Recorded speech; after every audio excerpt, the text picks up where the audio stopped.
मिला।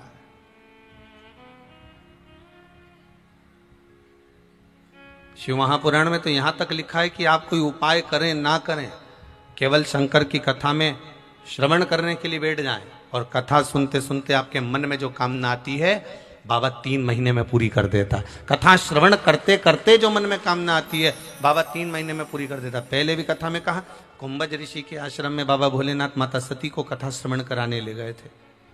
अगस्त ऋषि के आश्रम में कथा सुनने के लिए लेकर गए। सती मैया के मन में आया कि मेरा विवाह हुआ है और विवाह होने के बाद मेरे पति मुझे कथा सुनाने के लिए लेकर आए, इससे अच्छा तो ये शरीर जलकर भस्म हो जाए तो अच्छा। सती मैया का शरीर जलकर भस्म हो गया। शंकर जी ने ये भाव रखा कि मैं जिस परमात्मा की कथा सुन रहा हूँ उस परमात्मा का दर्शन मुझे करना है, और भगवान शंकर को राम जी का दर्शन हो गया। दोनों का भाव कथा के मध्य में प्रकट हुआ था। आपके मन में जो आ रहा है, आपके मन में जो भाव प्रकट हो रहा है, आपके मन में जो चल रहा है, कथा को श्रवण करते करते आपकी चित्त वृत्ति में जो भाव प्रकट होता है भगवान उसको पूर्ण कर देता। आप अच्छा सोचिए, 3 घंटे की कथा में कहीं आपको मौका मिले ना तो 2 सेकंड के लिए, 2 क्षण के लिए अपने नेत्र बंद कर कर मात्र 2 क्षण के लिए भगवान से विनय कर लेना, बाबा मेरी ये कामना है।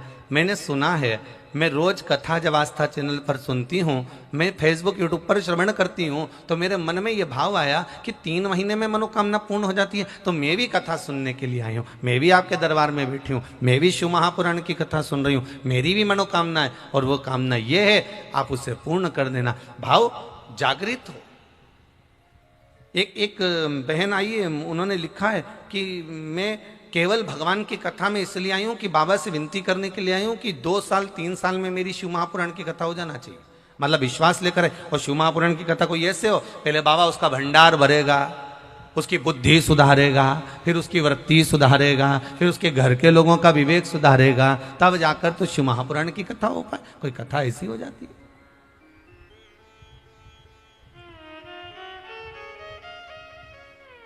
भगवान से केवल एक प्रार्थना का भाव।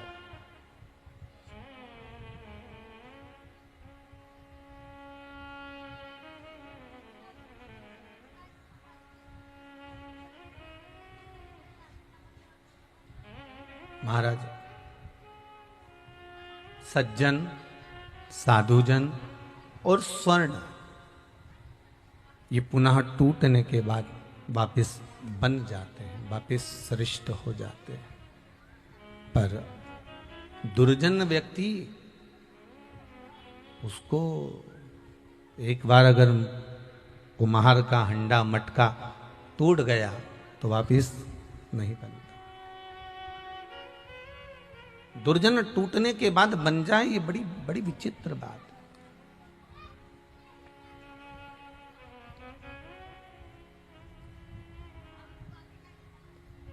माना थोड़ा सा सज्जन और दुर्जन में अंतर है। सज्जन व्यक्ति दूसरे को दुखी देखकर दुखी हो जाता है, दुर्जन व्यक्ति दूसरे को दुखी देखकर सुखी हो जाता है। मोहल्ले में, पड़ोस में, कुटुंब में, कबीले में, आपके क्षेत्र में अगर कोई बीमार पड़ा है, पहले वो व्यक्ति बहुत घूमता था, बहुत जाता आता था, घूमता था और चारों तरफ भ्रमण भी करता था, और मालूम पड़े अब वो बीमार पड़ गया, अब मालूम पड़े उसको कोई रोग हो गया, वो बीमार पड़ा हुआ है, उसको रोग हो गया, कोई रोग सता जाता है, हो जाता है।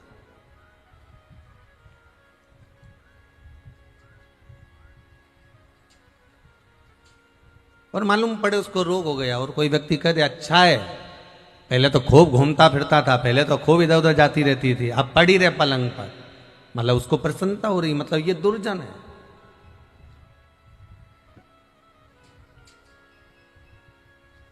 एक एकादशी का महत्तम कथा आपको पहले श्रवण कराई थी, आपको ध्यान में होगा। एक राजा के महल में एक सुंदर भगवान का मंदिर बना हुआ था।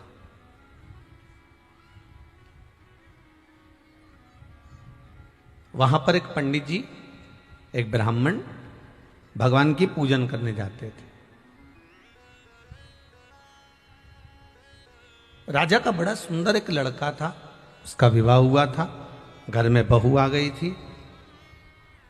राजा का लड़का सो रहा था और बहू ने उस राजा के बेटे की पत्नी ने अपने पति की तलवार को उठाकर देखा कि म्यान कितनी सुंदर है। जिसमें तलवार रखी है वो म्यान कितनी सुंदर है, कितनी सुंदर है।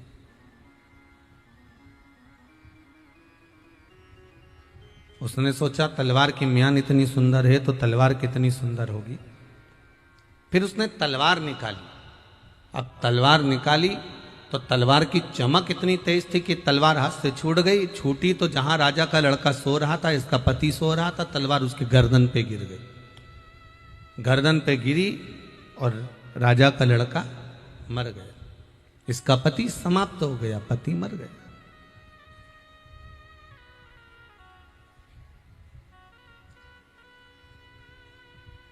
पत्नी ने सोचा कि राजा का इकलौता लड़का मेरे हाथ से मर गया, मेरा पति। मान लो अगर राजा को खबर मिलेगी और मैं पकड़ा गई तो मुझे फांसी की सजा मिलेगी। एक काम करती हूं, ये इल्जाम मैं किसी और पर लगवा देती हूं। किस पे लगाऊंगी? अब सुबह सुबह का टाइम है, करूं क्या? पंडित जी पूजन करने आते हैं, ब्राह्मण देवता मंदिर में पूजन करने आते हैं। जब वो बगीचे में तुलसी लेने आएंगे, बगीचे में फूल लेने आएंगे, तो मैं ये इल्जाम उन पर लगा दूं। ये राजा के बेटे के शव को, अपने पति के बॉडी को, शव को खींच कर ले गई और तुलसी के क्यारे के साइड में उसको पटक दिया। तुलसी के क्यारे की साइड में उसको उसको रख दिया। थोड़ी देर बाद पंडित जी आए, तुलसी उतारने लगे। ये बहू चिल्ला कर दौड़ी, अरे मेरे पति को मार दिया, अरे मेरे पति को मार दिया, अरे मेरे पति को मार दिया। सारा नगर इकट्ठा हो गया, सारे द्वारपाल इकट्ठे हो गए। किसने मारा? ये पंडित जी ने मारा, ये ब्राह्मण देवता ने मारा। पंडित जी को पकड़ लिया। राजा को सूचना गई कि राजा का लड़का मर गया है और उसकी बॉडी पड़ी हुई है। राजा के लड़के की बॉडी पड़ी है? हाँ, राजा का लड़का मर चुका है, मर गया। अच्छा, हाँ। बड़ा दुखी राजा। राजा ने कहा पकड़ लो पंडित जी को, कारागार में डाल दो। पंडित जी को ले जाकर कारागार में डाल दिया और पंडित जी को ले जाकर कारागार में डाला। राजा ने अपने लड़के का अंतिम संस्कार करवाया। अंतिम संस्कार हुआ। पंडित जी को कारागार से बुलाकर सभा में सामने बुलाया। पंडित जी, आपने मेरे बेटे को मार दिया। पंडित जी बोलते हैं, मैं सौगंध खाकर कहता हूं भगवान की कि मैंने नहीं मारा। मैं अपने पुत्र की सौगंध खा सकता हूं कि मैंने आपके पुत्र को नहीं मारा, मैं नहीं मारा। मैं अपनी धर्म पत्नी की सौगंध खा सकता हूं, मैं स्वयं की सौगंध खा सकता हूं कि मैंने आपके पुत्र को नहीं मारा। मैं क्यों मारूंगा? इससे मेरा लेन देन क्या है? इससे मेरा विवाद क्या है? अगर कोई विवाद होए तो मारा जाए, पर इससे तो मेरा कोई विवाद है ही नहीं, तो फिर मैं क्यों मारूं इसको? परंतु मेरी बहू ने तो आप पर इल्जाम लगाया, मैं सुनूंगा नहीं। आप ही ने मेरे पुत्र को मारा है, ब्राह्मण हो आप, इसलिए आपको फांसी की सजा नहीं दे सकता। द्वारपालों, इसने अपने हाथ से मेरे बेटे को मारा है, इसका एक हाथ काट दिया जाए। ब्राह्मण का एक हाथ कट गया। कटा हुआ हाथ लेकर वो घर नहीं गया, सबसे पहले अपने गुरुदेव के पास गया। गुरुदेव, मैंने नियम लिया था कि सत्य बोलूंगा, मैंने सत्य बोला। मैंने नियम लिया था कि मैं गलत नहीं बोलूंगा, सत्य ही बोलूंगा, और सत्य बोला मैंने। फिर मेरा ये हाथ क्यों कटा? गुरुजी बोले, मैं तो नहीं जानता, क्योंकि मैं पूर्व में व्यक्ति के पुराना जन्म क्या था, कैसा था, किसको मालूम है भाई?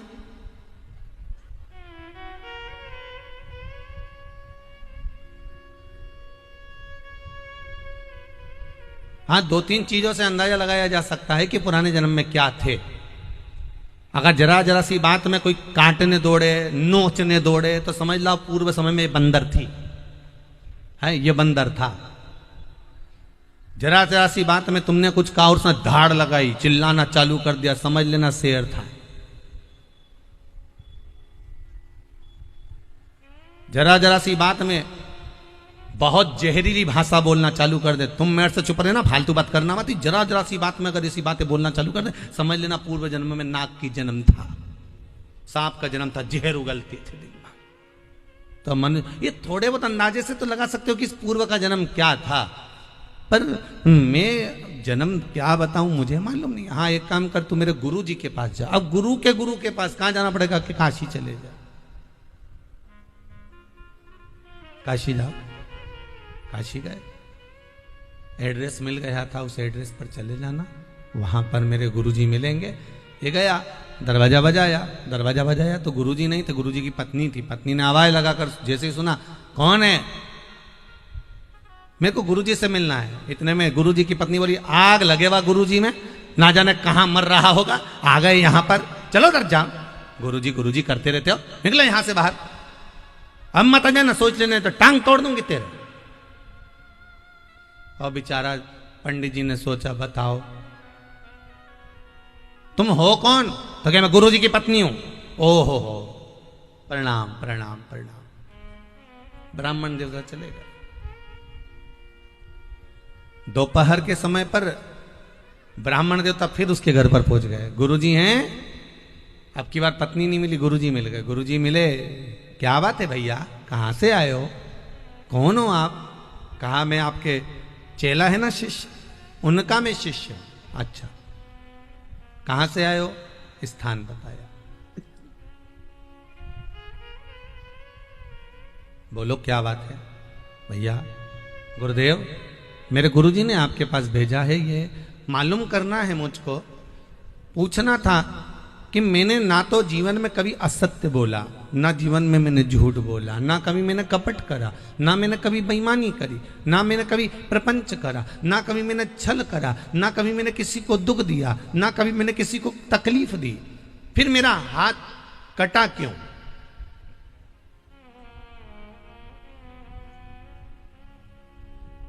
ब्राह्मण देवता बोले, पर गुरुजी ये सब मैं बाद में पूछूंगा कि मेरा हाथ कटा क्यों, पहले तो मुझे एक बात पूछना है।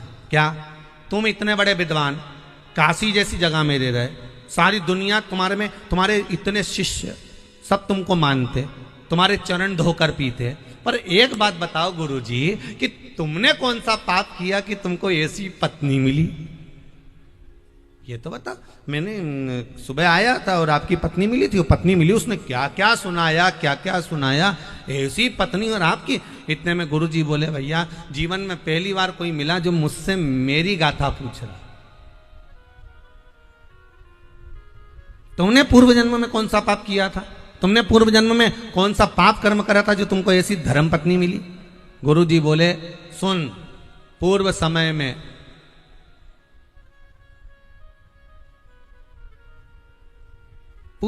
में मेरी पत्नी जो थी वो गधी थी। अच्छा, और मैं कौवा था। अच्छा, मेरी पत्नी के पीठ पर एक घाव हो गया था। मैं कौवा उड़कर जाता, उस पत्नी की पीठ पर बैठकर उसके घाव को नोचा करता।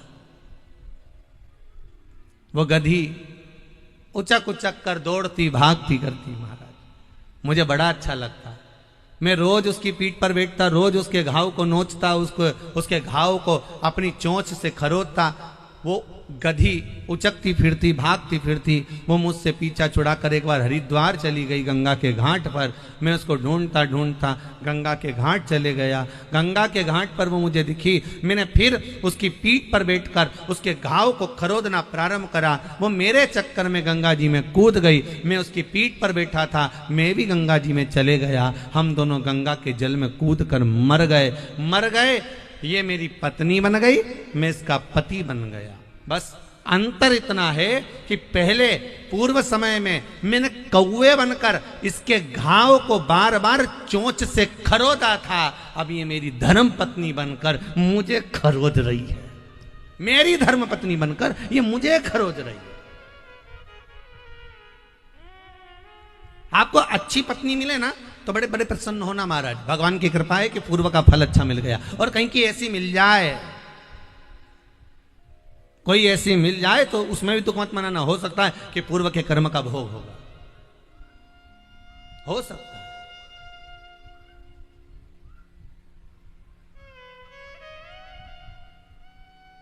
एक माता जी ने लिखा है पत्र में, बड़ा सुंदर भाव है, वो भी सुन लो। उन्होंने नाम तो नहीं लिखा पर लिखा अच्छा है। महाराज जी ओम नमः शिवाय। आप हमेशा पत्नियों के लिए कहते हो कि पत्नियों को ये सब कार्य करना चाहिए, पर कभी आप पतियों के लिए कुछ क्यों नहीं कहते? इसमें लिखा है, जिनने भी लिखा बड़ा भावपूर्ण है, कोई दिक्कत नहीं। आप पतियों के लिए क्यों नहीं कहते? शिव महापुराण की कथा कहती है महाराज, एक नारी, एक स्त्री, घर की एक मां, घर की एक नारी, घर की एक स्त्री। चलो एक और सरल भाषा में समझ लो। अनसुईया मैया के दरवाजे पर सीताराम सरकार पहुंचे तो अनसुईया जी ने राम जी को ज्ञान उपदेश दिया था कि सीता जी को ज्ञान उपदेश दिया था? जम के बोलो जरा, किसको दिया था? माता सीता को। राम जी को उन्होंने ज्ञान उपदेश नहीं दिया, उन्होंने उपदेश दिया तो माता जानकी जी को दिया, माता सीता जी को दिया, माता जानकी को ज्ञान उपदेश दिया, राम जी को नहीं दिया। क्यों?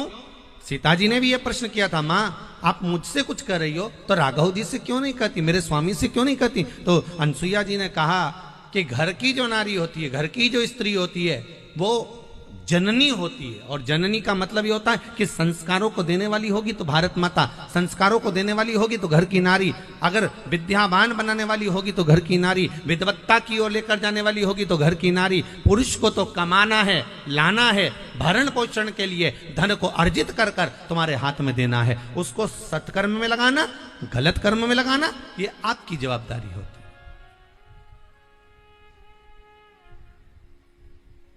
इसको सही जगह पर लगा रहे हो कि गलत जगह पर लगा रहे हो, ये आपकी जवाबदारी है। उसने तो लाया और आपको दिया, उसने तो लाकर आपको दे दिया, पर उसको सही जगह पर, मार्ग में, सत्कर्म की ओर, अग्रणता की ओर आप लेकर जा रहे हो ना जा रहे हो, ये आपके ऊपर है।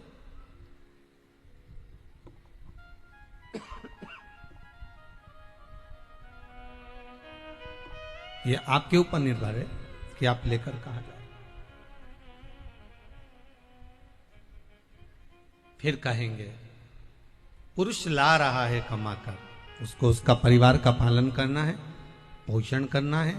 हम ये कभी नहीं कहेंगे कि आप दुकान मत जाओ या काम मत करो या व्यापार मत करो, सर्विस मत करो, व्यवसाय मत करो, सब कुछ करो। और भगवान ने जन्म दिया है, हम कह भी देंगे कि झूठ मत बोलो तो भी तुम झूठ तो बोलोगे, क्योंकि कमाना है, परिवार का भरण पोषण करना है, परिवार पालना है, तो झूठ तो बोलना पड़े। हम कहेंगे कि तुम छल मत करो तो भी तुम करोगे। कोई रह तो सकते नहीं, तो कुछ रोका तो जा नहीं सकता। बस इतना जरूर कहा जा सकता है कि सारा कर्म करो, पर काम करते रहो, नाम जपते रहो, पार कर देगा वो भी कभी ना करेगा।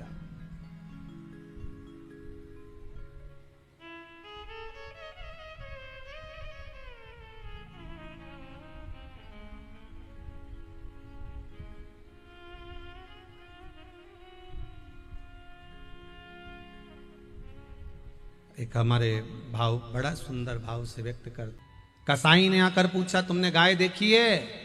तूने संकल्प लिया था सत्य बोलने का तो तूने कह दिया हाँ देखी है। कहाँ गई? सत्य बोलने का संकल्प लिया था तो तूने कह दिया इधर गई। कसाई गया, गाय को पकड़ा, गाय काट दी, बस वो जन्म तेरा निकल गया। अब तेरा आज का जन्म देख ले, ना तो तूने झूठ बोला, ना तूने वध करा, ना तूने हत्या करी। जिस कसाई ने गाय को काटा था वो कसाई राजा का बेटा बना। जिस गाय को काटा था वो गाय बहू बनी। उस बहू ने अर्थात उस गाय ने उस कसाई को, राजा के बेटे को मार दिया। उस जन्म में तूने बताया था, इसलिए जेल में भी तू गया और हाथ उठाकर बताया था कि इधर गई है, तो हाथ भी तेरा कटा।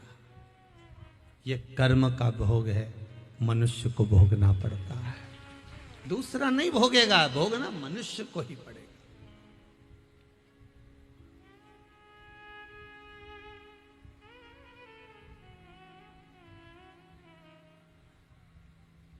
आप जो कर्म कर रहे हैं, हम जो कर्म कर रहे हैं, उसका भोग हमें भोगना है, दूसरा कभी नहीं भोग सकता, भोगना हमें कोई पड़ेगा। भगवान ब्रह्मदेव ने भगवान शंकर के शिवलिंग को जानने के लिए झूठ बोल दिया था। भगवान विष्णु से कहा कि आप पाताल में जाइए भगवान शंकर का चरण जानने के लिए, और मैं आकाश में जाता हूं। एक ऊपर की ओर बढ़ते गए, एक नीचे की ओर बढ़ते गए। भगवान विष्णु को भगवान शंकर के चरण नहीं मिले। भगवान ब्रह्मा जाते गए, जाते गए, जाते गए, जाते गए, जाते गए, जाते जाते जब ब्रह्मदेव को लगा कि भगवान का सिर नहीं मिल रहा, शंकर भगवान का शीश नहीं मिल रहा, तो ब्रह्मा जी के मन में ये भाव प्रकट हो गया, सिर क्यों नहीं मिल रहा, कारण क्या है।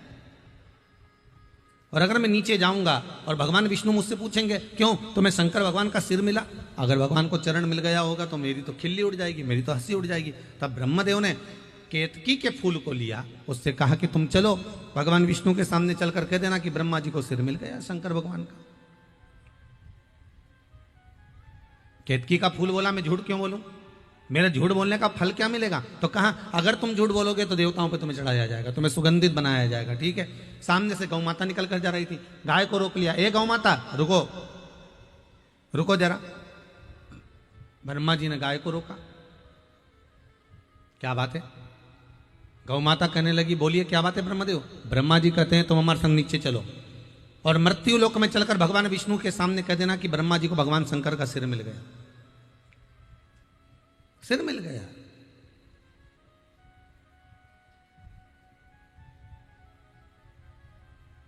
अब चलकर कह देना ये बात, ठीक है कह देंगे। पर गौ माता ने पूछा कि मैं चलकर बोल तो दूंगी पर मेरा लाभ क्या है। व्यक्ति झूठ कब बोलता है, जब उसका कोई फायदा होता है। मेरा फायदा है क्या, तो कहा तुम्हारा फायदा एक ही रहेगा कि घर में सबसे पहली रोटी बनेगी ना तो गाय को दी जाएगी। ठीक बोल दिया झूठ। आ गए भगवान ब्रह्मा गौ और केतकी के फूल को लेकर भगवान विष्णु के पास।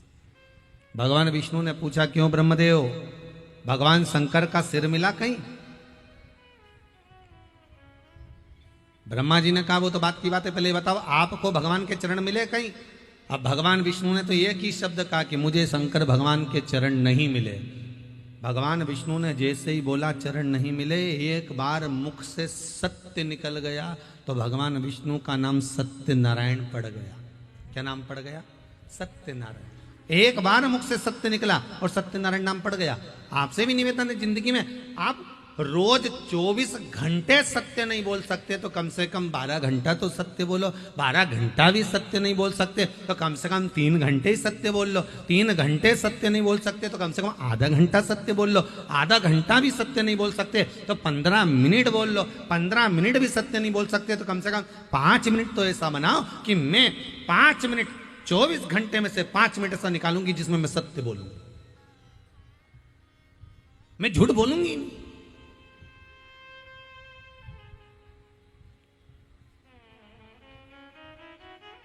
पर वो सत्य निकले तब तो।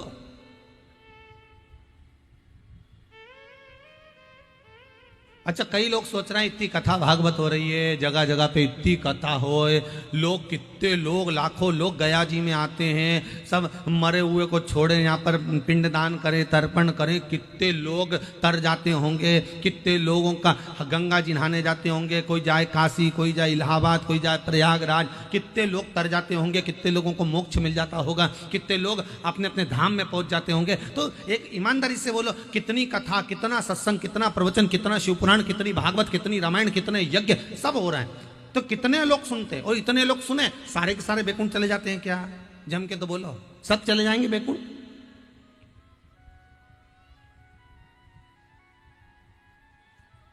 जब ज्यादा कथाएं होने लगी, खूब प्रवचन होने लगे, खूब यज्ञ होने लगे, दान पुण्य होने लगे, तो देवताओं में भी खलबली मच गई। देवताओं में मन में विचार करा, क्या हो रहा है कि बहुत कथा भागवत सत्संग चल रही, क्या होगा?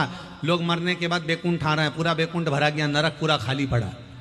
तब भगवान ने कुछ ऐसी कृपा करी, यमराज से विनती करी और यमराज से कहा कोई ऐसा यंत्र का निर्माण करो जिसपे व्यक्ति दिन भर में कम से कम 50 बार तो झूठ बोल दे, ऐसे यंत्र का निर्माण करो। तब यमराज ने कहा चिंता मत करो, मैंने एक व्यक्ति की बुद्धि बिगाड़ दी है, उसने मोबाइल का निर्माण कर दिया है, जिसकी जेब में मोबाइल रहेगा वो दिन भर में 50 बार तो झूठ बोलता रहेगा बस। तो यमराज ने कहा तुम चिंता मत करो, इन सब के नरक भेजने का ठेका मैंने ले लिया। ये कितनी कथा सुन ले, कितना ही भजन कर ले, कितना ही दान कर ले, कितना ही पुण्य कर ले, कितना ही सत्कर्म कर ले, जेब में अगर मोबाइल है और जैसे ही किसी का फोन आया क्यों रे कहाँ है, तो क्या दुकान पे नहीं था, घर पे था। घर पे क्यों तो दुकान पे क्यों तो क्या कथा में क्यों तो क्या बाजार में क्यों तो क्या वहां, दिन भर झूठ बोले। भगवान भी किया अब काम ठीक है, अब मरने वाले नरक ज्यादा जा रहा है, अब स्वर्ग खाली हो गया, नहीं तो हमको टेंशन हो गया था, सारा स्वर्ग भरा गया था, करें क्या? तो मोबाइल का नाम मोबाइल नहीं है, इसका नाम है यम यंत्र। क्या नाम है इसका? यम यंत्र। ये जितना करीब में रहता है, इसका वाइब्रेशन जैसा जैसा बनता है वैसी वैसी धड़कन चलती है, कम निपट जाओगे और यमराज की कैद पड़ जाओगे। झूठ बोलता बोलता चले गए।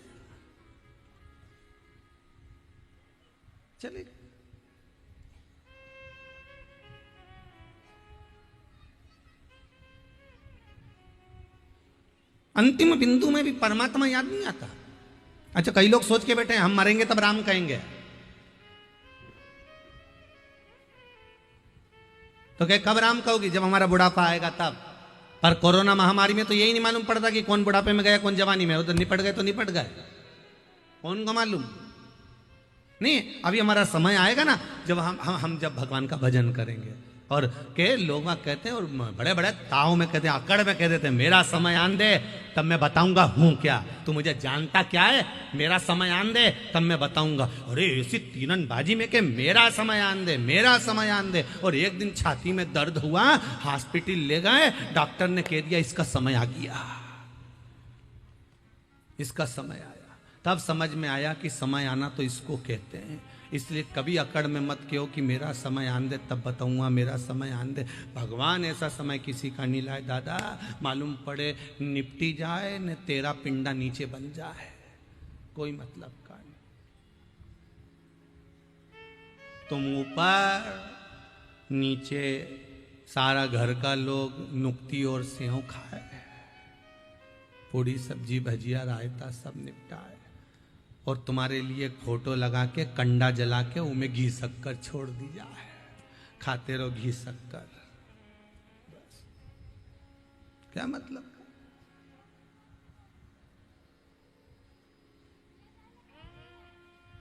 भजन चित्त स्मरण हृदय चित्त से हो। ब्रह्मदेव कह रहे हैं, ब्रह्मा जी के मन में होता है, किसी किसी के मन में भाव जागृत हो जावे, तो ब्रह्मा जी ने तुरंत कहा कि हुआ क्या? होता है कभी कभी मन में। एक माता जी के दरवाजे पर एक भिक्षुक रोज भिक्षा मांगने जाते हैं, माता भिक्षाम देई, माता जी रोज चिल्ला के दरवाजे पर कहते चल जवान की जवान पड़ा निठल्ला, काम काज कुछ करता नहीं, मांगने आ जाता है, भट यहाँ से। अम्मा जी उसको भगा दे। फिर वो आ जाए सुबह से 9 बजे, अम्मा जी भिक्षा दे दो, रोटी दे दो, अम्मा फिर भगा दे, अम्मा इसको कुछ दे ही नहीं। फिर मांगने आ जाए, अम्मा कुछ दे दे, माई कुछ दे दे भिक्षाम दे, अम्मा फिर भगा दे। एक दिन अम्मा जी कहीं चली गई, और अम्मा जी कहीं गई, माता जी कहीं गई, और ये भिक्षा मांगने पहुंच गया। अब पहुंच गया तो घर पे थी बहू, इसने आवाज लगाई, माता भिक्षाम देही। घर में से बहू निकल कर आई, बाबा चलो बाहर जाओ, हमारे यहाँ कुछ नहीं है, निकलो यहाँ से। अम्मा था ना, पहले समझा दे रही हूं। बहू ने भी इसको भगा दिया। अब बहू ने भगाया, महाराज जी जा रहे थे, भिक्षा मांगने वाला भिक्षुक, वहीं से सामने से अम्मा जी आ रही थी, माता जी। माता जी ने पूछ लिया महाराज जी को देख के, क्यों रे कहां से आ रहा है? वो बोला, माता जी आपके घर से ही आ रहा हूं। अच्छा फिर क्या हुआ? तुम्हारी बहू मिली थी, उसने कुछ दिया है क्या? नहीं, भगा दिया। इतने में तो माता को गुस्सा या चोटी बांध के बोली, वो भगाने वाली कौन होती है? भिक्षुक को लगा इन दोनों की लड़ाई में आज तो कुछ मिल ही जाएगा, पक्का हो गया। इन दोनों की लड़ाई में आज तो मुझे कुछ मिलेगा, यह पक्का है। वो बहू कौन होती है भगाने वाली तुमको? तुम चलो मेरे साथ, अब भी चलो, अब भी चलो। अब तो भिक्षुक कितना खुश, 2 महीने से मांगने जा रही है तो कुछ नहीं मिला, आज जरूर इन दोनों की लड़ाई होगी तो मिल जाएगा। और माता जी बोली, वो भगाने वाली होती कौन है? तुम चलो मेरे साथ, चलो मेरे साथ। और ले गई भिक्षा मांगने वाले उस भिक्षुक को, खड़ा कर दिया भिक्षुक को, अंदर गई। बहू, ओ बहू। बहू आई, क्या मम्मी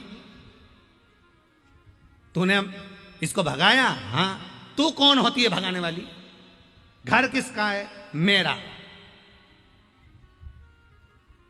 तो तूने क्यों भगाया? तेरी इतनी हिम्मत कैसे आ गई? तो बहू बोली, तुम भी तो रोज भगाती हो, तो तू मेरी होड़ करेगी? जैसा मैं करूंगी वैसा करेगी? तेरी इतनी हिम्मत? भगाऊंगी तो मैं भगाऊंगी, तेरी इतनी हिम्मत नहीं होना चाहिए कि तू भगा दे। तो भिखारी से कहा, अब तुम जाओ, भग। भिखारी माथा पकड़ा, गजब, इतनी दूर से पकड़ के लेके आई। मैंने सोचा कि दोनों की लड़ाई में कुछ मिल जाएगा, और वो लड़ी भी इस बात के लिए कि भगाऊंगी तो मैं भगाऊं। हे भगवान, भिक्षा।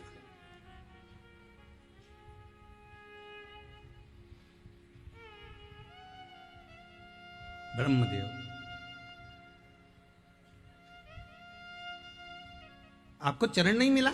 नहीं, भगवान विष्णु ने सत्य कह दिया।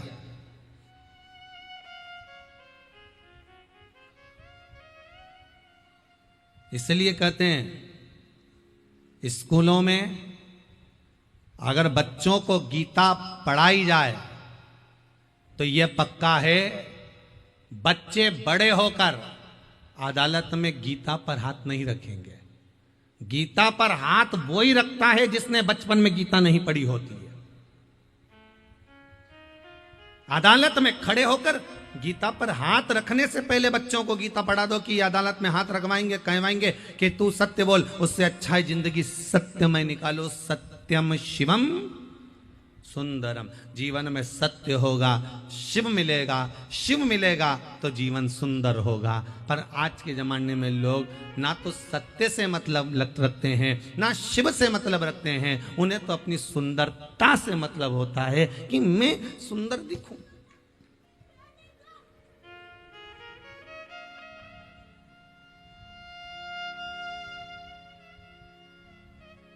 बाहर की सुंदरता से दुनिया के लोग प्रसन्न हो सकते हैं, पर भगवान शंकर कभी बाहर की सुंदरता से प्रसन्न नहीं होगा। भगवान प्रसन्न होगा भीतर की सुंदरता से। भगवान को बाहर की सुंदरता नहीं चाहिए।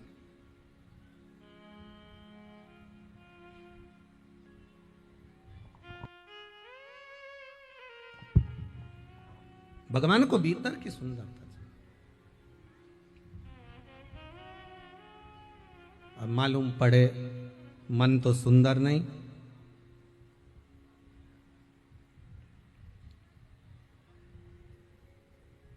भीतर से भजन का बल बढ़ाइए। व्यक्ति कब तक ठोकर खाता है? जब तक वो भीतर से हल्का होता है। भजन का बल उसका बड़ा नहीं होता तो वो ठोकर खाता है।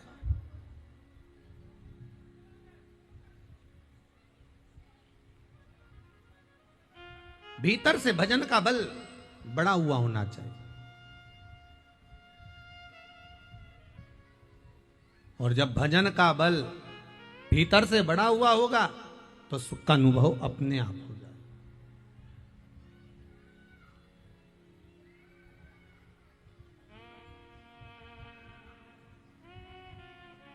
आपकी भक्ति का बल बड़ा हुआ होना चाहिए। एक माता जी ने लिखा है,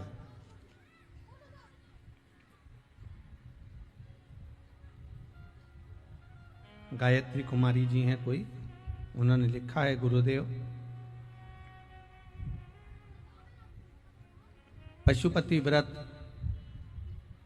हम करते हैं, पर जिस मंदिर में शाम के समय पूजा करने के लिए जाते हैं वहां मंदिर शाम को प्रदोष काल में बंद रहता है और देर से खुलता है। यदि खुल भी जाता है तो शिवलिंग के पास पूजन करने नहीं जाने देते।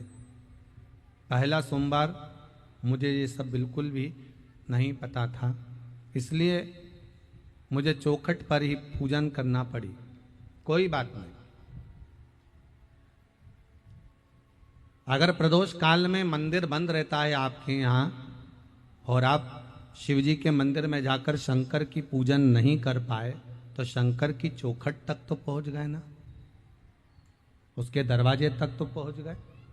और यदि उसके दरवाजे तक पहुंचकर उसके दरवाजे की भी पूजन कर लिए आपने, उसके दरवाजे का भी स्मरण कर लिया आपने, क्योंकि शिव महापुराण की कथा तो यहां तक कहती है शिखर दर्शनम सर्व पाप नाशनम। आपने उसकी चौखट का भी अगर पूजन करा है, उसका मालूम पड़े प्रदोष में मंदिर बंद है या अंदर नहीं जाने दे रहा है, प्रवेश नहीं करने दे रहा है, पूजन नहीं करने दे रहा है, आप द्वार की पूजन कर लो,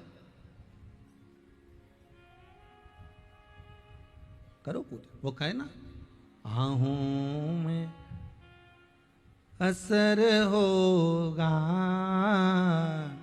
घर बैठे बुला लेंगे।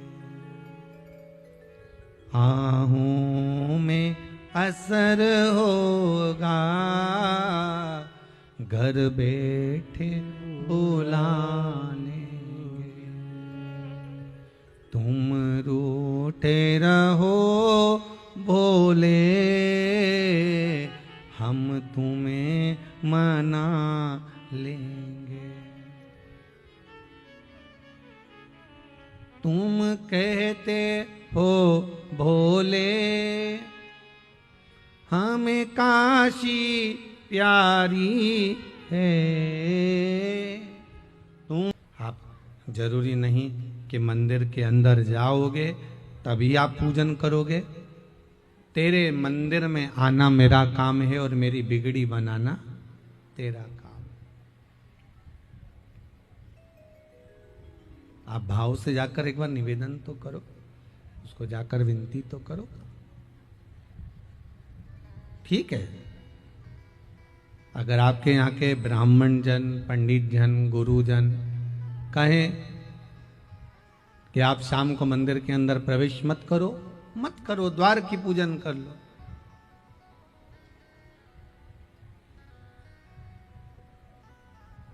अगर द्वार की पूजन भी मना करें तो शिखर का दर्शन कर कर बाहर बैठकर शिखर की भी पूजन कर सकते। बहुत, वो तो देव अधिदेव महादेव है, वो सब जानता है। दिल से अगर रिझाया है तो वो सब जान जाए। ब्रह्मा जी कह रहे हैं, मेरे को भगवान शंकर का शिवलिंग का सिर मिला है, नहीं मानो तो केतकी के फूल से पूछो। केतकी के पुष्प से पूछा, क्या ब्रह्मा जी को सिर मिला? हाँ। केतकी के फूल ने झूठ बोल दिया। फिर वही वाली बात आ गई, गीता बचपन में पढ़वा दो तो अदालत में गीता पे हाथ रखना नहीं पड़ेगा।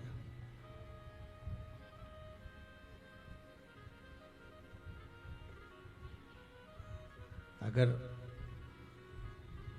बचपन में पढ़ा है तो फिर सुख मिलेगा जरूर। वो पढ़ा ही नहीं है गीता, झूठ बोल दिया केतकी का फूल।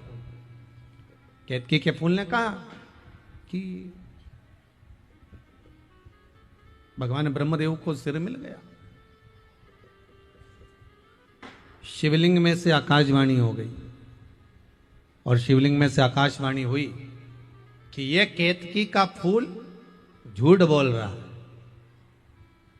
केतकी के पुष्प, तूने मेरे सामने झूठ बोला है, मैं तुझे श्राप देता हूं। भगवान शंकर कहते हैं, केतकी के पुष्प सारे देवताओं पर तू चढ़ेगा, पर शंकर भगवान पर कभी नहीं चढ़ेगा। शिव पर अगर भूल से भी केतकी का फूल चढ़ गया तो 1000 गौ हत्या के बराबर दोष लग जाए। इसलिए केतकी का फूल शंकर पर कभी नहीं चढ़ता। सारे वृक्षों की पत्ती आप भगवान को चढ़ा सकते हो, पर केतकी का फूल नहीं चढ़ा सकते। श्राप है तुझको, सब पर चढ़ेगा पर शिव पर नहीं। ब्रह्मा जी ने कहा, अगर आपको विश्वास नहीं है तो गौ माता से पूछ लो कि मुझे भगवान शंकर का सिर मिला कि नहीं मिला। गौ माता से भगवान विष्णु ने पूछ लिया, हे गौ माता बताओ, क्या शंकर भगवान का सिर ब्रह्मदेव को मिला है?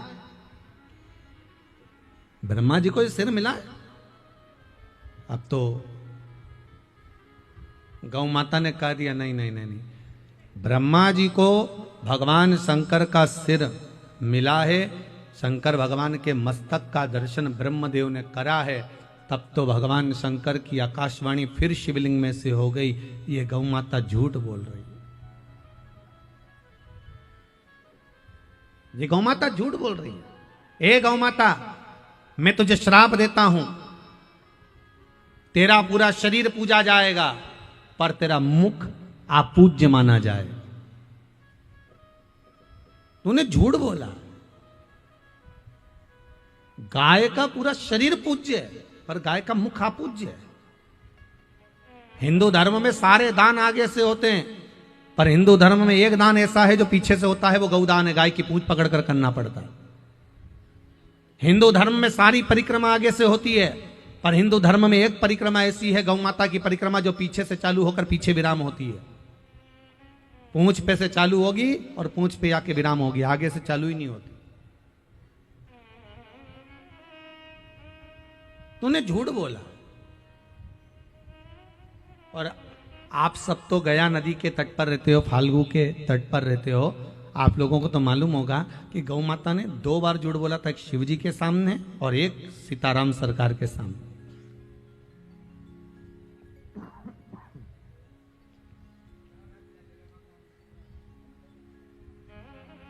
जिस समय पर दशरथ जी महाराज पिंड लेने के लिए आए,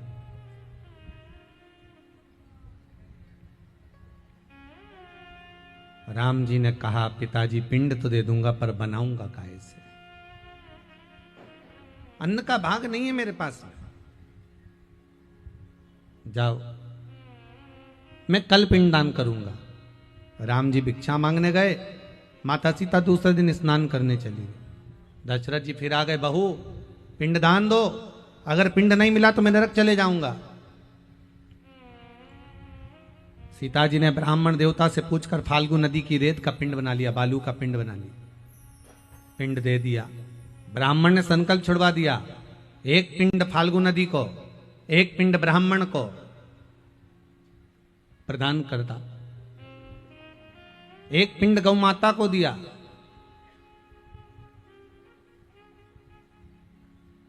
जहां जहां ब्राह्मण देवता ने पिंड छुड़वाए सब जगह पर पिंड का दान दिया गया।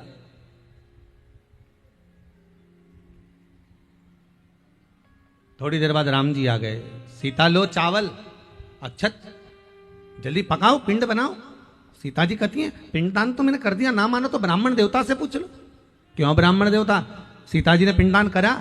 ब्राह्मण देवता ने मन में सोचा बालू रेत का पिंड दिया, फाल्गु की रेत का बालू का पिंड दिया, क्या मेरा पेट भराएगा, क्या मेरे बच्चों का पेट भराएगा? तो ब्राह्मण देवता ने कह दिया राम जी सीता जी ने कोई पिंडदान नहीं करा। ब्राह्मण झूठ बोल दिए।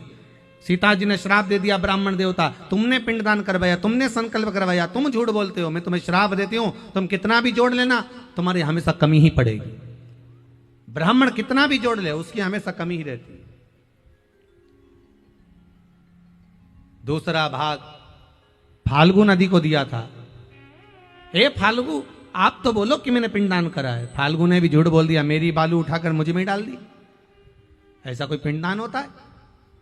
फाल्गु ने झूठ बोल दिया। फाल्गु कहती है राम जी सीता जी ने कोई पिंडदान नहीं करा, माता जानकी ने श्राप दे दिया है। फाल्गु नदी मैं तुझे श्राप देती हूं, जब तक तुझे खोदे नहीं तब तक तुझ में पानी निकले नहीं, तेरा पानी तेरे अंदर छुपा होगा। फाल्गु को श्राप दिया।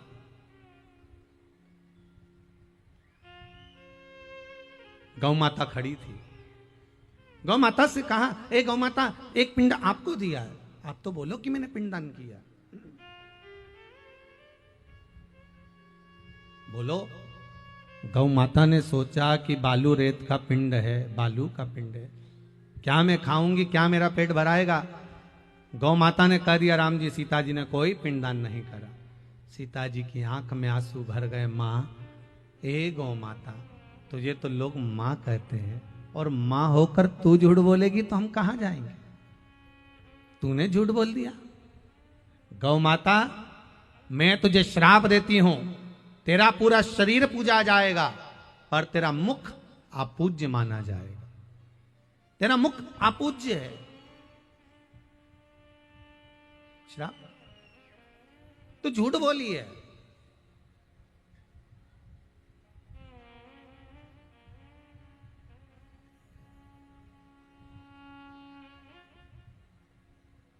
गाय किसी बर्तन को मुख लगा देती है तो उस बर्तन को 7 बार मांजना पड़ता है, 5 दिन गंगा का जल भर के रखना पड़ता है, 3 बार अग्नि में तपाना पड़ता है, फिर गंगा जल भरना पड़ता है, फिर गाय का वो बर्तन अपने काम में ले सकते हो पर भगवान की सेवा में नहीं। झूठ बोली है। एक झूठ बोलने वाले का अश्र क्या हो सकता है वो देखिए आप शिव महापुराण की कथा में। विचार करिएगा दिन भर में हम कितने झूठ बोलते हैं। ब्रह्मा जी गाय को देखकर बाद में बोले ब्रह्मदेव, ब्रह्मा जी ने कहा यह आकाशवाणी झूठी है। भगवान कहते हैं ब्रह्मदेव तुम झूठे हो। ब्रह्मा जी मानने को तैयार नहीं हुए, झूठ बोलते रहे बोलते रहे बोलते रहे। भगवान शंकर को क्रोध आ गया। शिव जी ने अपने पैर के अंगूठे के नख को तोड़ा, तोड़कर फेंका, काल भैरव प्रकट कर लिया। काल भैरव से कहा काट दे ब्रह्मा का सिर जिससे वो झूठ बोल रहा है। काट ब्रह्मा का सिर जिससे वो झूठ बोल रहा है। काल भैरव ने अपनी चीटी उंगली के नख को तोड़कर फेंका, फेंकते से ब्रह्मा जी का सिर कट गया। ब्रह्मदेव का सिर कटा। ब्रह्मा जी का सिर कटा। कटा हुआ सिर भी झूठ बोलता जा रहा है। ये आकाशवाणी झूठी है, आकाशवाणी झूठी है। देखो सत्य को प्रमाण की जरूरत नहीं पड़ती पर असत्य को प्रमाण की जरूरत है। झूठ बोलने वाला प्रमाण साथ में रखता है। असत्य को प्रमाण चाहिए, सत्य को प्रमाण नहीं चाहिए।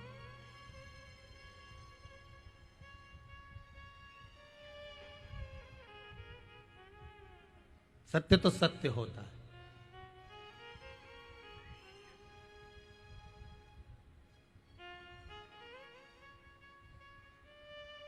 अब ब्रह्मा जी का सिर कटा। कटे हुए सिर के रक्त से एक नदी प्रकट हो गई जिसका नाम है कर्मनाशा नदी।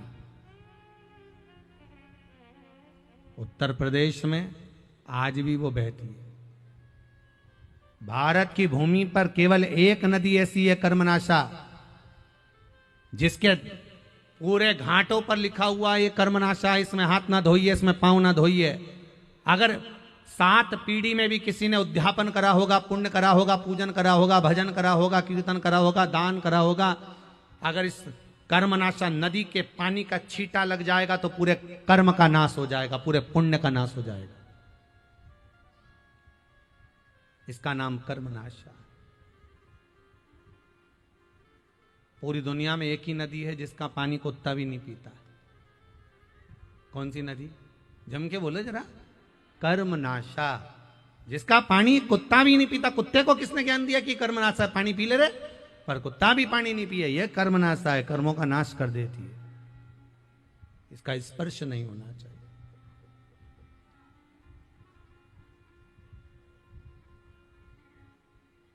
कर्मनाशा है महाराज, ये नष्ट करने वाले एक झूठ। शंकर भगवान को आप कुछ दें ना दें, शंकर भगवान को आप बेलपत्र दें, कुछ दें, धतूरा दें ना दें, शिव जी को जल चढ़ाए ना चढ़ाए, शंकर को दूध चढ़ाए ना चढ़ाए, दही चढ़ाए ना चढ़ाए, पंचामृत चढ़ाए ना चढ़ाए, पर शिव को अगर कुछ चढ़ाओ चाहे मत चढ़ाओ, शंकर को सत्य प्रिय है, क्योंकि शंकर को सत्य हमेशा भाता है। सत्यम शिवम सुंदरम, शिव को सत्य में आनंद है, सत्य में।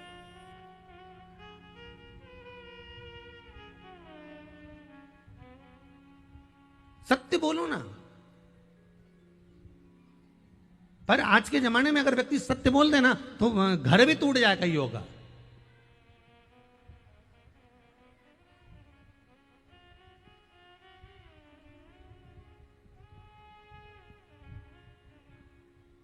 एक विद्वान से विद्वान ब्राह्मण भी एक नरक में पड़े हुए थे, तो गांव के लोगों ने पूछा, जब ऊपर गए मरने के बाद में, तो गांव के लोगों ने पूछा, क्यों पंडित जी, तुम तो इतनी कथा कहते थे, तुम इतने प्रवचन कहते थे, तुम तो बहुत ज्ञान की बात करते थे, तुम तो नरक में पड़े हो। इतना बड़ा हमारा गांव का विद्वान पंडित तो नरक में पड़ा। पंडित जी बोले, ये सब मेरी पत्नी के कारण हुआ।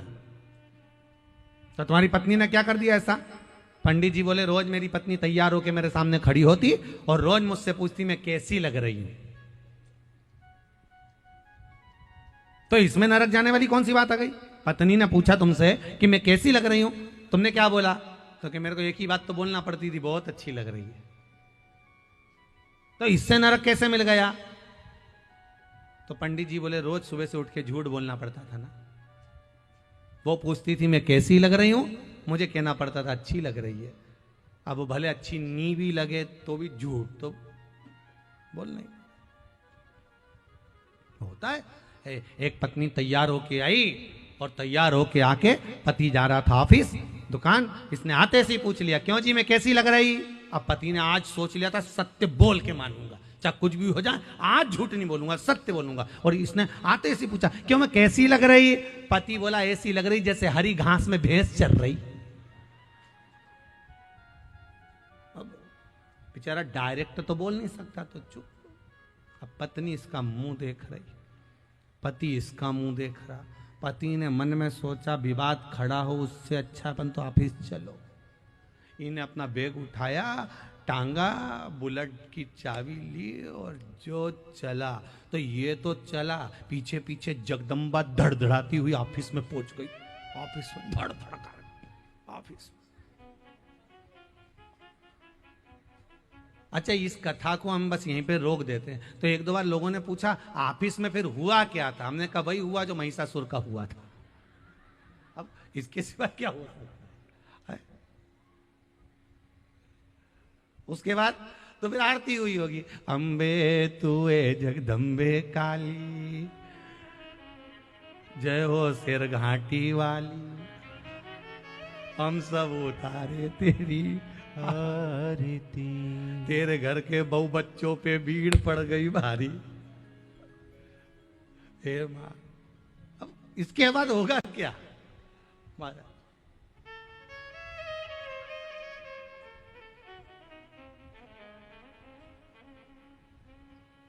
शिव को सत्य प्रिय है।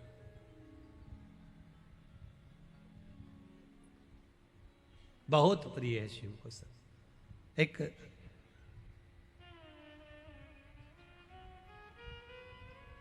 एक कौवे को एक हंसनी पसंद आ गई। कौवा उस हंसनी को अपने घर ले आया। अब कौवा हंसनी को ले आया, हंस ने अदालत में केस लगा दिया, मेरी हंसनी को कौवा ले गया। वकील ने कहा हंस तू चिंता मत कर, तू ही जीतेगा, हंसनी हमेशा हंस की रही है, कभी कौवे की हंसनी हुई है क्या, जीतेगा तू ही। कौवे को मालूम पड़ा कि हंस ने अदालत में केस लगाया, तो कौवा भी अपने वकील के पास गया। ओ वकील साहब, कुछ भी हो जाए, हंसनी लेकर आया हूं, हंसनी मेरी होना चाहिए। वकील बोला कभी नहीं हो सकती, हंसनी हमेशा हंस की रही है, तेरी कभी नहीं हो सकती। नहीं, मुझे तो मेरी करना, क्या करा जाए। वकील ने कहा एक काम करो, जज के घर चले जाओ, थोड़ी सी रिश्वत दिया, हो जज से मिलो, ठीक है। कौवा रात को उड़ता उड़ता जज के घर पहुंच गया। जज साहब से कहा जज साहब, आपकी 7 पीढ़ी वैकुंठ में बैठी है कि नरक में, या तो कौवा जानता है या ब्राह्मण जानते हैं, और मैं आपकी 7 पीढ़ी को देख रहा हूं, आपकी 7 पीढ़ी वैकुंठ में है कि नरक में, या तो कौवा जानता है ब्राह्मण जानता है। इसीलिए तो श्राद्ध में कौवे को और ब्राह्मण को भोजन कराया जाता है, क्योंकि कौवे को मालूम है कि इसकी 7 पीढ़ी कहां पर है। मैं जानता हूं आपकी 7 पीढ़ी कहां है। जज साहब बोले कहां है मेरी 7 पीढ़ी? वैकुंठ में बैठी है। और सुनो जज साहब, अदालत में आपने मेरा एक काम कर दिया, कुर्सी पे बैठकर बस हंसनी को मेरी बना दिया। मैं वचन देता हूं, जीते जी आपकी 7 पीढ़ी के दर्शन कराऊंगा, पक्का है, वचन देता हूं। जज ने सोचा एक काम करना है और 7 पीढ़ी, दादा परदादा परदादा परदादा सब देखने को मिल जाएंगे वैकुंठ में, इससे बढ़कर सुख और क्या होगा। दूसरे दिन अदालत में सुनवाई हुई, निर्णय दिया। जज साहब ने सुनवाई का निर्णय दे दिया कि हंसनी हंस की नहीं है, हंसनी कौवे की है। पूरी अदालत त्राही त्राही करने लगी, हंस रोने लगा, हंसनी रोने लगी। ये कहां का निर्णय जज ने दे दिया, मुझको कौवे की बना दिया। रो रही है, आंखों से जल बह रहा।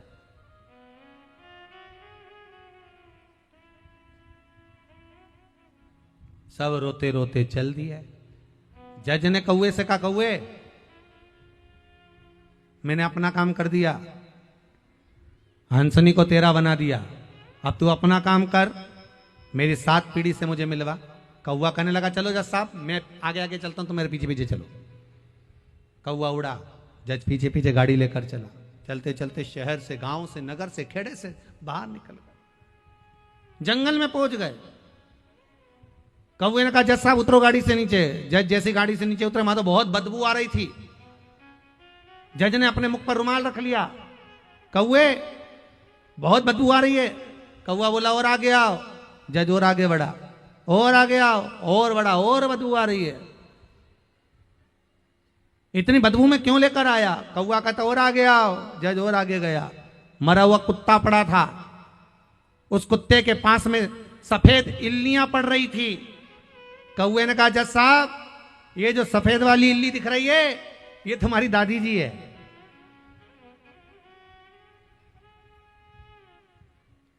जज साहब, और उसके पास में जो काला वाला कीड़ा दिख रहा है, वो तुम्हारे पिताजी हैं। और उसके पास में जो इल्ली दिख रही है, वो तुम्हारे परदादा जी हैं। जज साहब बोले रे कौवा, तू तो कहता था कि मेरी 7 पीढ़ी वैकुंठ में है, तो तू इस नरक में क्यों दिखा रहा है? कौवा कहता है जज साहब, जिस समय मैंने कहा था उस समय आपकी 7 पीढ़ी वैकुंठ में थी, केवल आप अपनी कुर्सी पर बैठकर एक झूठ बोल दिए, इसलिए आपकी 7 पीढ़ी वैकुंठ से उतरकर नरक में गिर गई है। केवल एक झूठ बोलने से आपकी 7 पीढ़ी यहां आकर गिर गई। अब विचार करना, जब एक झूठ बोलने से 7 पीढ़ी जज साहब की नरक में आ जाती है, तो तुम दिन भर मोबाइल पे कितना झूठ बोलते हो, तो तुम्हारे दादा परदादा कहां मिलने वाले? विचार करिएगा जरा।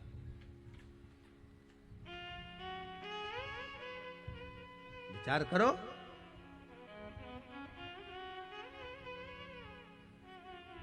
तुम तो सोचते हो कि पिंड दे दिया तो पिंडा छूटा।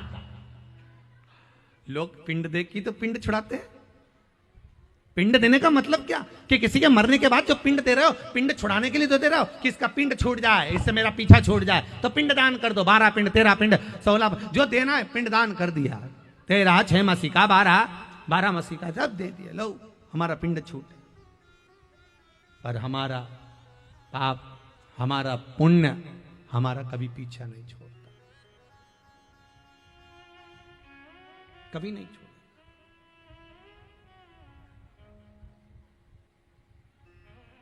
आपके भीतर भजन का बल बढ़ाइए। श्री शिवाय नमस्तुभ्यम का बल बढ़ाइए, शंकर के भजन का बल बढ़ाइए। असत्य को छोड़कर सत्य के मार्ग पर चलने का प्रयास करिए।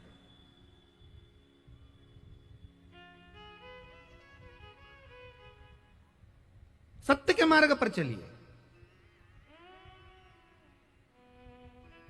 जिंदगी में अगर कोई वस्तु छुपाई ना जाए, कोई बात छुपाई ना जाए और सत्य प्रमाणित कर कर बता दिया जाए, हाँ साहब ये सामान ऐसे लिया, हाँ साहब ये मकान ऐसे लिया, हाँ साहब ये प्लाट ऐसे लिया, हाँ साहब ये पुष्प ऐसे आया, हाँ साहब ये फल ऐसे आया, हाँ साहब ये स्नेह ऐसा है, हाँ साहब मेरे प्रेम ऐसा है, हाँ साहब ये क्रम ऐसा है। बताओ सत्य बताने में क्यों पीछे उठते हो?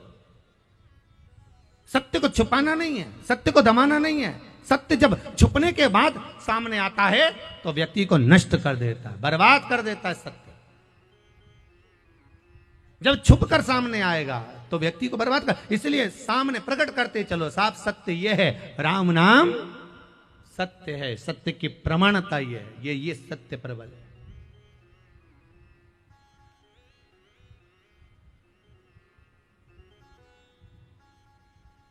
बहुत सारे लोग फुटबॉल खेल रहे थे, देखा है आप लोगों ने? अरे बोलो तो जम के। फुटबॉल, एक फुटबॉल पर सब लात मार रहे थे। देखी कि नहीं देखी? अरे जम के तो बोलो जरा। देखी, सब लात मार रहे थे। एक बेचारा गांव का व्यक्ति खड़ा था, उसके पास में एक संत खड़े थे। उसने, गांव के व्यक्ति ने संत से पूछा, गुरुदेव, ओ गुरुदेव। गुरुजी बोले, क्या है? मुझे एक बात समझ में नहीं आ रही, ये बेचारी गेंद ने क्या बिगाड़ा जो सब लात मार रहे हैं? इस बॉल ने, इस फुटबॉल ने, इस गेंद ने क्या बिगाड़ा जो सब इस पे लात मार रहे हैं? सब इसको लात मार रहे हैं। इधर जाती तो इधर मार देते, इधर जाती तो इधर मार देते। इसने क्या बिगाड़ा? गेंद ने, इस फुटबॉल ने क्या बिगाड़ा जो इसको लात पर लात मारी जा रही है? गुरुजी बोले, बेटा इसने कुछ नहीं बिगाड़ा, बस गलती फुटबॉल की इतनी है, गेंद की गलती इतनी है कि ये अंदर से खाली है। अगर ये अंदर से भरी होती तो इनके बाप में दमनी की लात मार देते। बोलो सही है कि गलत है? ये अंदर से खाली है। अगर फुटबॉल गेंद अंदर से भरी होती तो ये लात मारने में दम चाहिए कि लात मार कर दिखा दे। अगर अंदर से भरी होती फुटबॉल, अंदर से गेंद भरी होती, तो इनके पिता में, इनके बाप में दम नहीं कि कहीं का लात मार दे और इस गेंद को लुढ़का दे। बस ये अंदर से खाली है। शिव महापुराण की कथा कहती है, धर्म दुनिया के लोगों का केवल बाहर से है। अगर वो धर्म हिंदू धर्म की नीति और हिंदू धर्म हमारा धर्म अगर अंदर भी ठोस भरा होता तो किसी की सामर्थ्यता नहीं थी कि कोई आंख उठा ले या उंगली उठा दे या ठोकर लगा दे। हमारे धर्म को हमें भीतर से संजो कर रखना है। जब धर्म अंदर होगा तो फिर किसी की सामर्थ्यता नहीं हो सकती कि कोई ठोकर लगा दे, किसी की सामर्थ्यता नहीं होती कि कोई उंगली उठा दे, किसी की सामर्थ्यता नहीं है कि कोई अपशब्द कह दे। हम भी ऐसे ही हैं। हम भी जो भगवान के पूजन करते, भजन करते, अर्चना करते, ऊपर से करते हैं, अंदर से खोखले हैं और भगवान से कहते भगवान तो हमारा सुन ही नहीं दिया, भगवान तो हमारा सुन ही नहीं दिया। जब इन माता जी का इंसुलिन बंद करवा सकता है मेरा शंकर, जरा विचार करिएगा। ये तो आपके गांव की भी नहीं है, दूसरे गांव से आई है। और भी पत्र हैं बहुत सारे, बहुत है। जब इनका इंसुलिन बंद हो सकता है, शुगर की बीमारी लेवल पर आ सकती है, क्यों? क्योंकि अंदर से ठोस हो गई ना। इन्होंने भगवान शंकर का भजन कर लिया, शिव का स्मरण कर लिया, शंकर की भक्ति को अपने भीतर धारण कर लिया, तो फिर लुढ़कना क्या, फिर जाना क्या? हम बाहर का श्रृंगार तो कर रहे हैं, पर भीतर से श्रृंगारित नहीं हो पा रहे। हम भगवान को भीतर से नहीं रिझा पा रहे, हम भगवान को भीतर से मना नहीं पा रहे।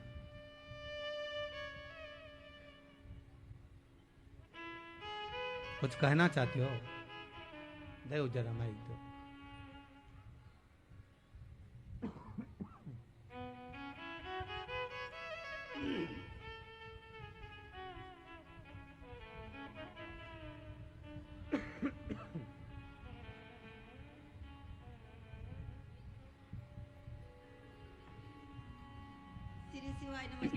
श्री शिवाय नमस्तुभ्यम। बहन कहाँ से आए हैं आप दीदी? गया से। गया जी से आए। जी बोलिए। हमने बेटा से कहते थे कि हमको वहाँ सीहोर के टिकट करवा दो, तो बोलता था कि कहाँ अकेले जाएगी। हम बोले मत करवाओ बाबा, मेरे पास आ जाएंगे, नजदीक में आ गए तो हमने बोले कि अकेले चले। माइक पास में लो, माइक पे आवाज नहीं आ रही। बेटा साथ में आया है, बोला, हम बोले कि कोई नहीं जाएगा तो हम अकेले चले जाएंगे। बाबा की कृपा। कहाँ है बेटे आपके? आए बाद में दे देना, रखो उसको, बाद में बुला लेंगे। बेटा बहुत बहुत साधुवाद दीदी, आपका विश्वास था, आप सीहोर आने वाले थे, पर बाबा ने कृपा करी है और बाबा सिरघाटी आ गए, यही बाबा की कृपा है। आवाज नहीं आ रही है? 1 महीना में सिरघाटी आ गए, 6 महीना में अपने घर बुला लेंगे। बाबा कृपा करे, ये विश्वास है आपका। अगर बाबा देगा ना तो ये पक्का है, 6 महीने में आपके घर भी बाबा बुला लेगा। हर हर हर हर। श्री शिवाय नमस्तुभ्यम। बाबू बैठिए। भगवान शिव की कृपा।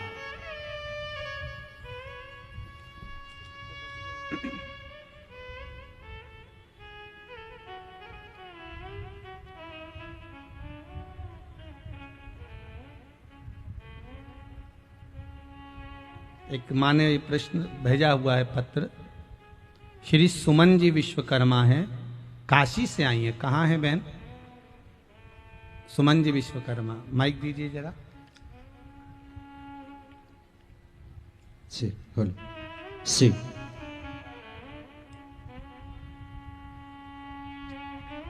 पहले तो आप काशी नगरी से आए हैं, आपको प्रणाम है, दंडवत है।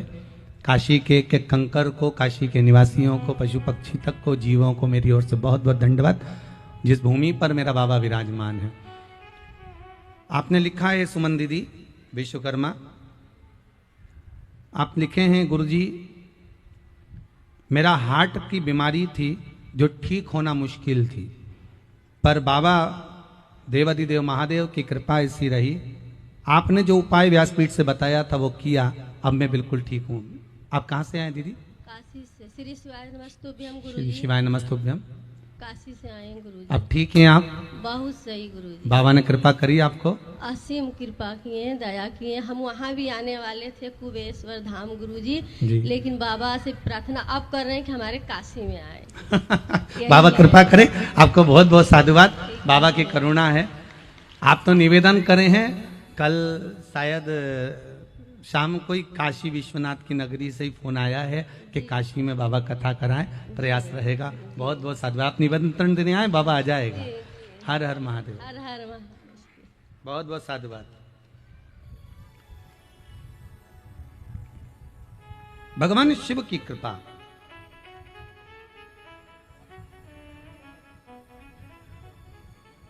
एक और बड़ा सुंदर वाक्य, ममता जी साहू, कहाँ से हैं इन्होंने ये एड्रेस तो नहीं लिखा कि किस गांव से। ममता साहू, इन्होंने लिखा है बाबा मेरी बेटी का मेडिकल परीक्षा दी थी, उसमें ममता जी साहू कहाँ खड़ी है? हाथ हिलाओ जरा, माइक देखे आओ भैया, पीछे माइक पहुंचाओ।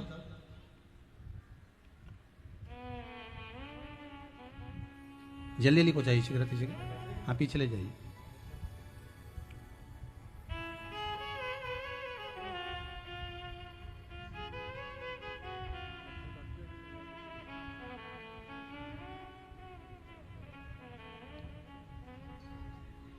श्री शिवाय नमस्ते। श्री शिवाय नमस्तुभ्यम। दीदी कहाँ से आई हैं आप? मैं पटना से आई हूँ। पटना से आए हुए हैं। बहुत बहुत साधुवाद आपका।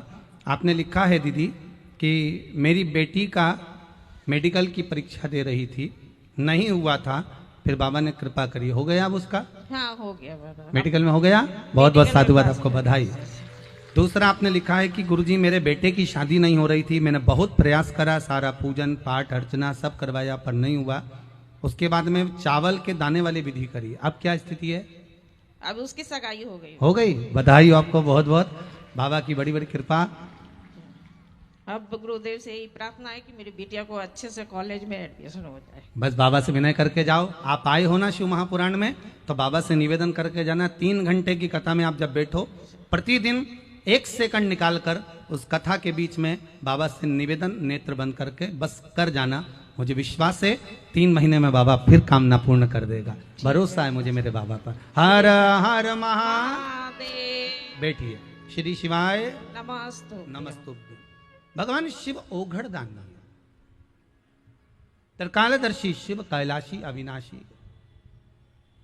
उसकी करुणा बिना दुनिया में कुछ नहीं। फिर निवेदन करूंगा, ब्रह्मा ब्रह्म लोक में रहते हैं, मेरे विष्णु वैकुंठ में रहते हैं, पर मेरा देव अधिदेव महादेव मेरा शंकर कैलाश पर मृत्यु लोक में रहते हैं। और फिर कहूंगा दूर वाले को, अगर आपको अगर दुख होगा तकलीफ होगी तो दूर वाले तो बाद में आएंगे, पर पास में जो रह रहा होगा तुरंत दौड़कर आ जाएगा। अगर जीवन में हमें तकलीफ है, दुख है, कष्ट है, हमने बस पुकारा भगवान को और भगवान सामने आकर खड़ा हो गया, सम्मुख में आकर।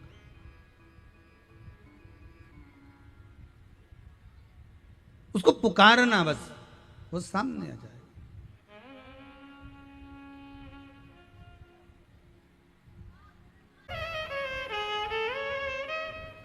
क्या नहीं देता, सर्वस्व।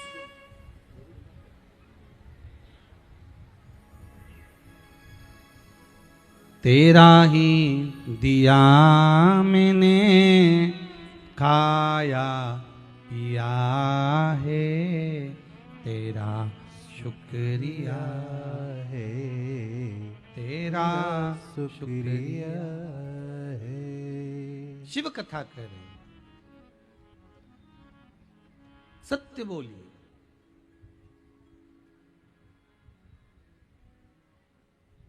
सारी दुनिया में झूठ बोलना चल जाएगा,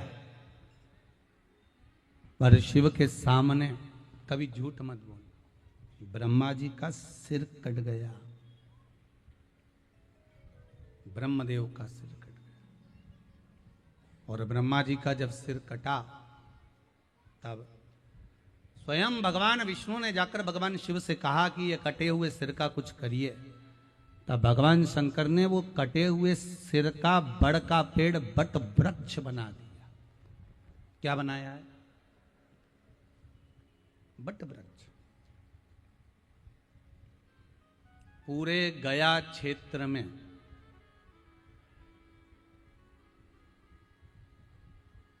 सबसे मुख्य है वो बड़ का पेड़। कौन कौन गया? गया जी, आप लोग तो पास में ही हैं, जाते रहते हो। बट वृक्ष के दर्शन करें गया जी में। अगर पिंडदान फाल्गु नदी का कर रहे हो, पिंडदान गया जी का कर रहे हो, पादुका का चरण का कर रहे हो, गया सुर को दे रहे हो, सारे पिंड तो मना नहीं है, पर वट वृक्ष के नीचे का पिंड जरूरी है। क्यों? माता सीता ने जब पिंडदान करा था सबने झूठ बोल दिया था, केवल एक बड़ का पेड़ बट वृक्ष ऐसा था जिसने सत्य बोला था। और सत्य क्यों बोला था उसका भी कारण है। वो बट वृक्ष सत्य क्यों बोला उसका कारण शिव महापुराण कर रही। क्योंकि राम जी की कथा है त्रेता की। कब की कथा है? त्रेता की। भगवान कृष्ण की कथा है द्वापर की। पर शिव महापुराण का जो चरित्र है ब्रह्मा जी के सिर कटने का, ये कजन ना जाने कितने सतयुग निकल गए, तब उन सतयुग की भी सतयुग की कथा है। अब सतयुग प्रथम में आया कि त्रेता प्रथम में आया? जम के तो बोलो। सतयुग प्रथम में, फिर त्रेता, फिर द्वापर, फिर कलयुग। तो बड़का पेड़ कब बन गया था ब्रह्मा जी के मुख का? सतयुग में बन गया था। और एक सतयुग नहीं, ना जाने कितने सतयुग, कितने त्रेता, कितने द्वापर, कितने कलयुग निकल गए। ये तो आपको लगता है कि ये अभी का नहीं, ना जाने कितने।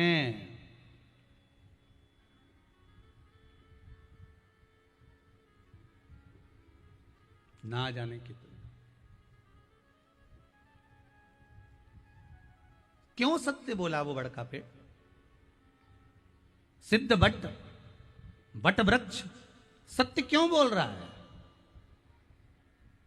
क्योंकि वो ब्रह्मा जी का कटा हुआ जो सिर था, भगवान विष्णु ने निवेदन करा था, हे प्रभु कृपा करिए नाथ, भोलेनाथ शंभु त्रिकालदर्शी, अगर आप करुणा नहीं करोगे तो कौन करेगा? भगवान शंकर ने पूछा, नारायण क्या चाहते हो? भगवान विष्णु कहते हैं, ये कटा हुआ जो सिर है ना, इसको कुछ कर दीजिए, इसको पूज्य कर दीजिए। लोग नहीं तो ब्रह्मा जी के सिर को लोग कुछ भी कहेंगे।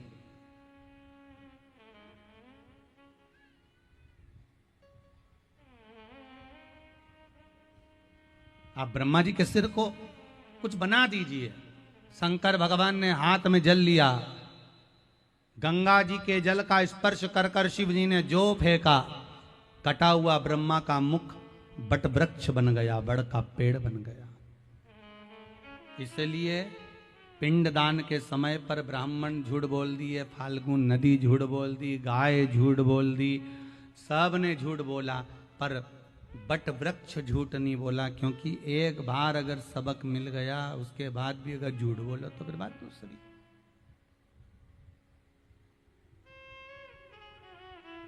सबक अगर एक बार मिल गया, उसके बाद भी अगर आप झूठ बोल रहे हो तो फिर आपकी गलती। तब ब्रह्मा जी ने सत्य कहा, सीता जी ने पिंडदान कर दिया है। अब इतने सारे झूठ बोल रहे हैं और एक सत्य बोल देना तो लोग उसकी भी बात नहीं माने, आओ ये भी झूठ बोल रहा होगा, अब उसकी भी बात नहीं। तो ब्रह्मा जी ने सत्य कहा तो भी माना नहीं गया। जब माना नहीं कहा गया, तब ब्रह्मा जी ने कहा कि दशरथ जी को बुलाया जाए और दशरथ जी से पूछा जाए कि पिंडदान हुआ कि नहीं हुआ। तब दशरथ जी का हाथ फाल्गु नदी में से निकल कर आया, दशरथ जी का हस्त कमल पर पिंड रखा था, दिख गया। तब सीता जी ने विश्वास करा, राम जी ने विश्वास करा कि पिंडदान हो गया। महाराज, गाय 2 बार झूठ बोली, एक बार शिव जी के सामने और एक बार सीता जी के सामने झूठ बोली। अब भगवान शिव ने कहा, ब्रह्मदेव आप सृष्टि खंड को आगे बढ़ाओ। अब आप सृष्टि की प्रक्रिया को आगे बढ़ाइए। ब्रह्मा जी ने कहा सृष्टि की प्रक्रिया, हाँ क्या करना है? पुरुष और स्त्री का निर्माण करो। ब्रह्मा जी ने कहा कैसे? कैसे सृष्टि का निर्माण करें? शंकर भगवान अर्धनारीश्वर स्वरूप धारण कर कर, आधा शंकर जी आधा पार्वती जी का रूप धारण कर कर ब्रह्मा जी को दर्शन दे रहे हैं। ऐसे अर्धनारीश्वर भगवान हमारे बीच में पधार रहे हैं। जोरदार ताली बजाकर अर्धनारीश्वर भगवान का स्वागत करिए। कोई भी खड़ा नहीं होगा, अपने स्थान पर बैठे रहेंगे, अर्धनारीश्वर भगवान का दर्शन करेंगे। भाव भक्ति से अर्धनारीश्वर भगवान पधार रहे हैं, सुंदर सा स्वरूप धारण कर कर। आधा पुरुष का, आधा स्त्री का। आधे में मेरा देव अधिदेव महादेव है, तो आधे में मां जगत जननी जगदम्बा माता पार्वती है।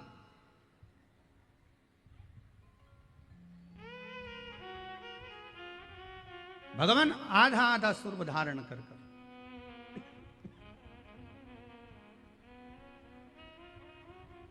ब्रह्मा जी के सामने भगवान शिव प्रकट हो गए।